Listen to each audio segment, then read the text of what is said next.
Hello friends, समसमय की घटना चक्र के ऑफिशियल यूट्यूब चैनल पर आप सभी का स्वागत है। हम ये उम्मीद करते हैं कि इसके पीछे की क्लास आपको बहुत अच्छे समझ में आई होगी।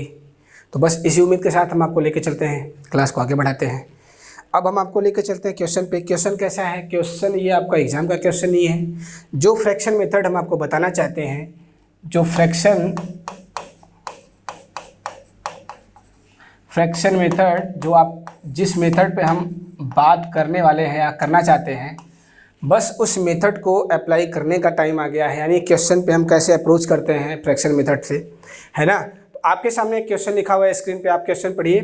क्वेश्चन ये लिखा है 16:2/3% ऑफ व्हाट नंबर इज 36। यानी कह रहा है क्वेश्चन में किस संख्या का 16/2/3% 36 के बराबर है, यानी 36 के इक्वल है, यानी 36 के इक्वल है।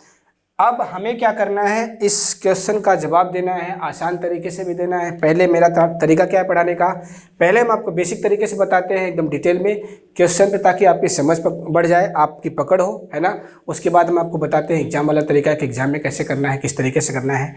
जैसे आपके सवाल में कह रहा है किस संख्या का, यानी 16:2/3% ऑफ व्हाट नंबर इज 36, यानी किस संख्या का 16/2/3% 36 के बराबर है। ऐसी कौन सी संख्या है जिसका 16/2/3% किसके बराबर है? 36 के बराबर है। तो हमें क्या करना है, संख्या हम मान लेते हैं, हम ऐसा एज्यूम कर लेते हैं, ऐसा सपोज कर लेते हैं, ऐसा हम सपोज कर लेते हैं कि जो नंबर है ना, यानी जो संख्या है, हमने ऐसा मान लिया कि संख्या कितनी है? x है। यानी हमने ऐसा मान लिया कि संख्या x है, और आपके सवाल में कह रहा है कि जो संख्या x है ना, इस x वाली जो संख्या x है, इसका 16/2/3%, यानी संख्या तो x थी, और उस संख्या का जब हम 16/2/3% निकाल लिए तो ये संख्या किसके बराबर हो गई? 36 के बराबर हो गई, यानी 36 के बराबर हो गई। आपके सामने एक स्टेटमेंट निकल के आ गया। कुछ नहीं करना है, x की वैल्यू फाइंड आउट करनी है, आसानी से आपका आंसर आ जाएगा। यानी आपके सामने आ गया x × 16/2/3% इक्वल 36। यानी हम कहें x मल्टीप्लाई 16/2/3% का फ्रैक्शन वैल्यू होता है 1/6, ये बराबर आपका हो जाएगा 36 के। आप x के बराबर निकालेंगे तो 6 से मल्टीप्लाई उधर हो जाएगा 36 में, तो 6 से जब आप 36 मल्टीप्लाई करेंगे तो आपका आएगा 216, यानी 216 आएगा। ये आपका आंसर हो गया। हमें ये उम्मीद है कि आपको बहुत अच्छे से समझ में आया होगा। बहुत छोटे छोटे क्वेश्चन, बहुत आसान बहुत छोटे छोटे क्वेश्चन से ही हम आपकी क्लास स्टार्ट करेंगे, ताकि बेसिक तरीके से एकदम बिल्कुल आसान तरीके से बिल्कुल आसान क्वेश्चन लेके चलते हैं स्टार्टिंग में, ताकि बात आपको बहुत अच्छे समझ में आए। फ्रैक्शन मेथड हमें ऐसे क्वेश्चन पे कैसे अप्लाई करने हैं, ये बात हमको समझ में आना चाहिए। आपका ऑप्शन कौन सा? आपका ऑप्शन नंबर सी, यानी 216 आपका सही है आंसर। अब हमें क्या करना है, x इस वाले तरीके से हमें एग्जाम में नहीं लगाना है, हमें फ्रैक्शन मेथड से काम करना है, फ्रैक्शन मेथड अप्लाई करना है, हमें उस पर अपनी पकड़ बनानी है। आसान तरीके से कैसे जाना है एग्जाम में, हमें इस तरीके से नहीं लगाना है। तो लगाना किस तरीके से, ध्यान से मेरी बात को सुनिएगा। अगर मैं आपसे कहूँ मेरा क्या काम होगा, जो परसेंटेज वाली वैल्यू होती है हमें उसे उठाना होता है, उससे फ्रैक्शन में कन्वर्ट करना होता है। और हमने ये बात पीछे की क्लास में बताई भी कि हमारे पास जितने भी परसेंटेज वैल्यू हो, चाहे कोई फ्रैक्शनल वैल्यू हो या कोई प्लेन नंबर हो, हम जब उसे परसेंटेज में कन्वर्ट करते हैं, या कोई परसेंटेज वैल्यू हम उसे फ्रैक्शन में या नॉर्मल नंबर में कन्वर्ट करते हैं, तो क्या तरीका होता है, 100 से डिवाइड करते हैं, 100 से मल्टीप्लाई करते हैं। और हमने वो भी तरीका बताया कि 100 से आपको मल्टीप्लाई नहीं करना है, ना डिवाइड करना है, एकदम आसान तरीका बता दिया, जिससे आपका कैलकुलेशन बेहद आसान हो गया। तो हमें क्या करना है, जो परसेंटेज वैल्यू है उसे उठा लेना है। यानी मैं कहूँ आपसे 16:2/3% का फ्रैक्शन वैल्यू क्या होता है, तो आप कहेंगे सर देखिए ना 1/6 होता है। और हम आपको एक बात और बता दें, बेसिक चीज़ बता दें, जो कॉन्सेप्ट है, कॉन्सेप्ट क्या है कि मैं अगर आपसे कहूँ कि 16:2/3% का फ्रैक्शन वैल्यू 1/6 होता है, जिसमें आपका 6 क्या होता है,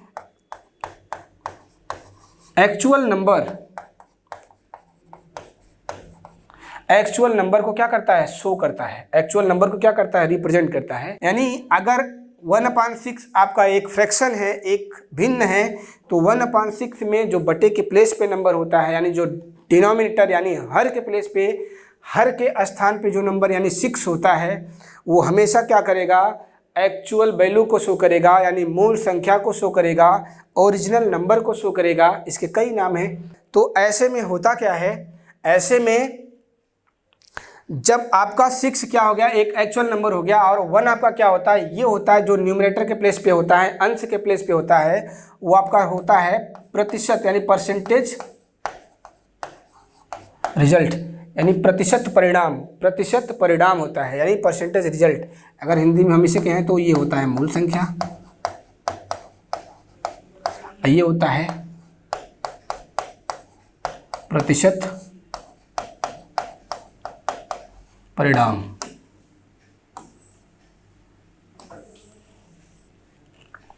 है ना। अगर इतनी बात आपको समझ में आ रही है मेरे प्यारे भाइयों, तो जरा मेरी बात समझिए ना आप, कि हमने क्या कहा कि 60:2/3% आपका क्या एक जो है एक इसका फ्रैक्शन वैल्यू कितना होता है, 1/6 होता है। 1/6 में आपका जो 6 जो होता है वो एक्चुअल नंबर को शो करता है, और जो अंश के प्लेस पे आपका नंबर होता है वो प्रतिशत परिणाम यानी परसेंटेज रिजल्ट को शो करता है।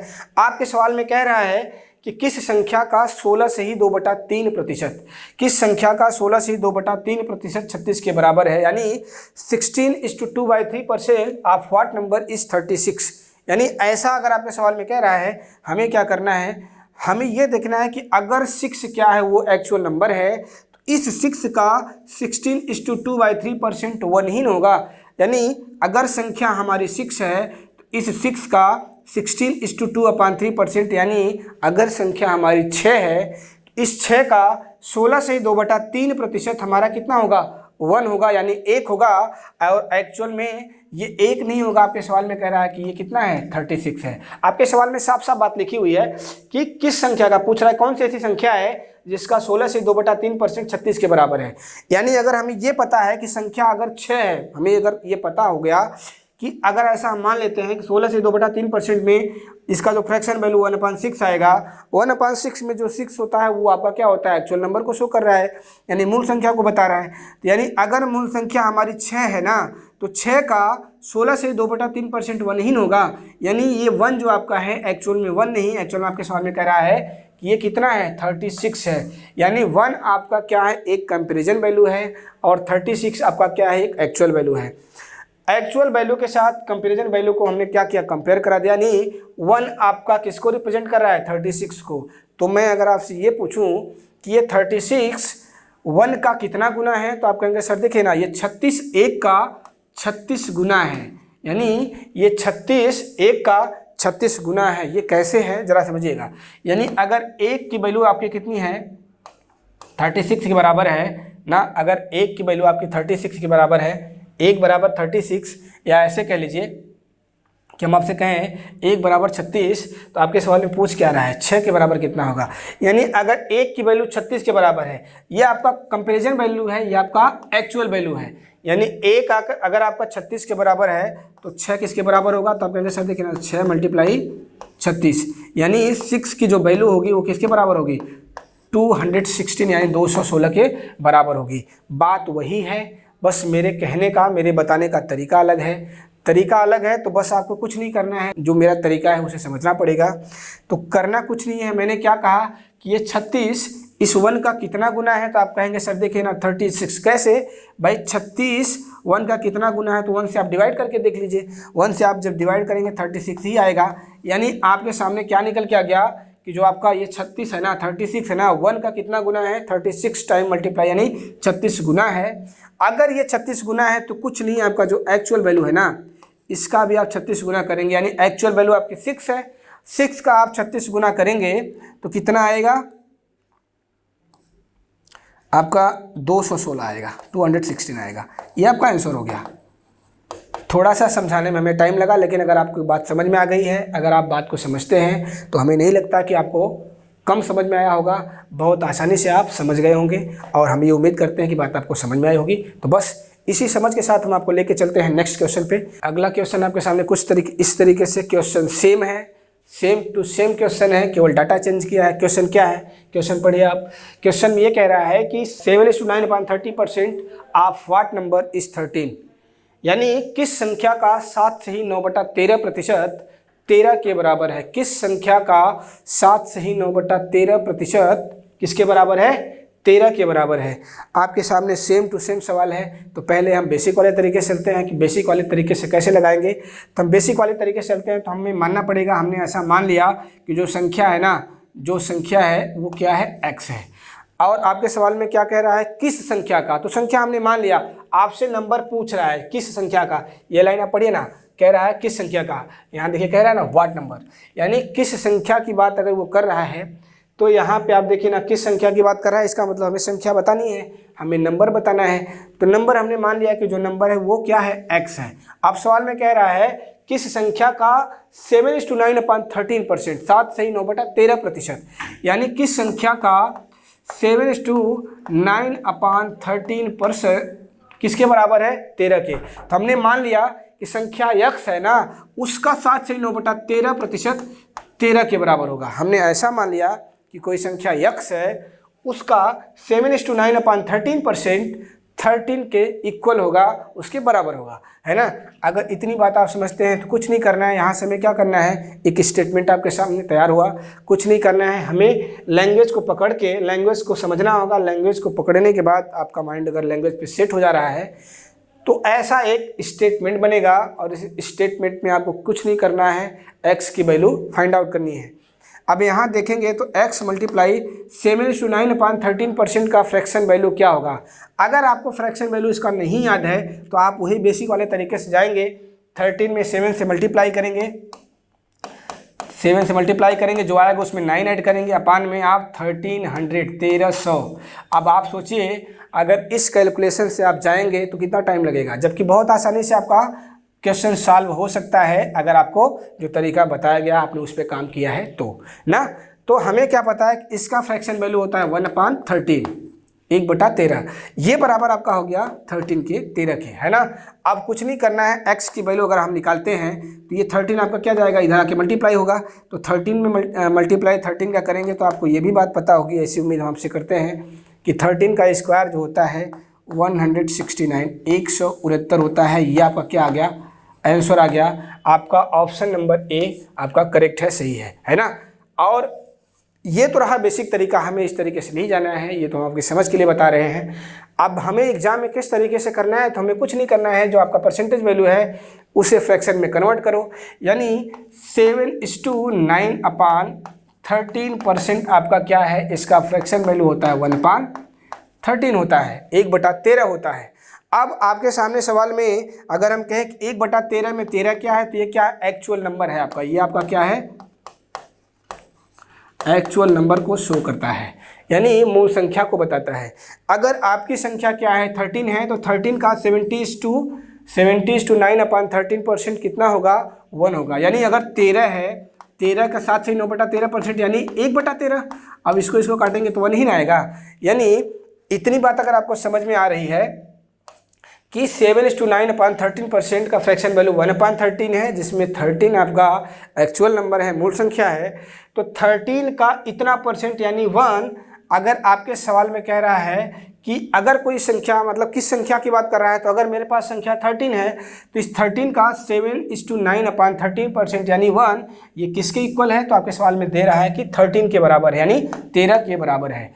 यानी 1 किसको रिप्रेजेंट कर रहा है? 13 को रिप्रेजेंट कर रहा है, 13 को रिप्रेजेंट कर रहा है। तो यानी अगर मैं आपसे पूछूं ये 13 इस 1 का कितना गुना, तो आप कहेंगे सर देखिए ना ये 13 गुना होगा। यानी 13 1 का कितना गुना? 13 गुना। तो कुछ नहीं, आपका एक्चुअल नंबर भी क्या हो जाएगा? इसका 13 गुना करेंगे, 13 में कितना होता है? 169, यानी 169। ये आपका आंसर आ गया। बहुत आसानी से, बहुत कम टाइम में ऐसे ही सारे के सारे क्वेश्चन टूटेंगे, हर चैप्टर के टूटेंगे। फ्रैक्शन मेथड आपका, इसे रेशियो मेथड भी कहते हैं। ये आपका हर चैप्टर के हर क्वेश्चन पे अप्लाई होगा, और कुछ ही समय में यानी इन टाइम में, विद इन सेकेंड में आपका क्या होगा? सारे क्वेश्चन टूटेंगे, है ना। जब आपकी प्रैक्टिस अच्छी होगी तो, है ना। हमें लगता है बात बहुत अच्छे से आपको समझ में आई होगी। तो अगर बात आपको बहुत अच्छे से समझ में आई होगी तो हम लेके चलते हैं आपको नेक्स्ट क्वेश्चन पे। नेक्स्ट क्वेश्चन आपके सामने सेम टू सेम है, क्वेश्चन का पैटर्न सेम है, टाइप सेम है, केवल हमने डाटा चेंज किया है। क्वेश्चन में क्या कह रहा है? क्वेश्चन इस तरीके से कह रहा है कि 57 is to 1/7% of what number is 100। किस संख्या का 57 से 1/7% 100 के बराबर है, 100 के बराबर है। अब हम ये उम्मीद करते हैं क्वेश्चन आपने पढ़ा होगा, बहुत आसान क्वेश्चन है, सेम टू सेम क्वेश्चन है। तो हमें क्या करना है, बेसिक तरीके से अगर हम जाएं तो हम ये मान लेते हैं कि संख्या आपकी x है। अगर हमने संख्या कोई x मान लिया तो सवाल में आपसे कह रहा है कि जो संख्या है ना उसका 57:1/7% जो है ना वही तो आपका 100 के बराबर है, 100 के बराबर है, 100 के इक्वल है। यानी आपके सामने एक स्टेटमेंट ये तैयार हो गया। अब ये जो आपके सामने स्टेटमेंट तैयार हो गया, इस स्टेटमेंट से हमें कुछ नहीं करना है, x की वैल्यू फाइंड आउट करनी है। x की वैल्यू जैसे ही हम फाइंड आउट करते हैं, यानी अगर मैं आपसे कहूँ x मल्टीप्लाई 57:1/7% का फ्रैक्शन वैल्यू क्या होता है। अगर आपको चार्ट याद नहीं है, चार्ट आपने याद नहीं किया है सही से, अगर आपको चार्ट याद नहीं है तो हमें क्या करना है, चार्ट याद नहीं है तो क्या करेंगे हम, ये वाला तरीका तो नहीं अप्लाई करेंगे ना कि 57 मल्टीप्लाई, ऐसे तो नहीं करना है ना कि 57 मल्टीप्लाई 7 प्लस में 1/700, ऐसा हमें नहीं करना है क्योंकि आपका टाइम टेकन प्रोसेस जाएगा, हमारा लंबा टाइम जाएगा। तो हमें इस टाइम को यहाँ पे टाइम बर्बाद नहीं करना है, टाइम यहाँ पे नहीं गंवाना है। तो टाइम नहीं गंवाना है तो क्या तरीका है कि अगर इसका चार्ट हमें याद है तो, नहीं याद है तो क्या करें, नहीं याद है तो देखिए ना हम इसको ब्रेक करते हैं, तोड़ते हैं। कैसे, 57 को हमें क्या करना है, 2 भागों में ऐसे बांट देना है, 2 पार्ट में ऐसे डिवाइड कर देना है जिसका कम से कम एक पार्ट आपका किस में हो, दहाई में हो, है ना, 10th में हो। यानी इसको आप बहुत आसानी से लिख सकते हैं कि 50% प्लस 7:1/7%, है ना। 50% प्लस 7:1/7%, आपको बहुत अच्छे से पता है कि 50% का फ्रैक्शन वैल्यू 1/2 होता है। और आपको ये भी बात पता है कि 7 से 1/7% यानी 7:1/7% का जो फ्रैक्शन वैल्यू होता है वो 1/14 होता है।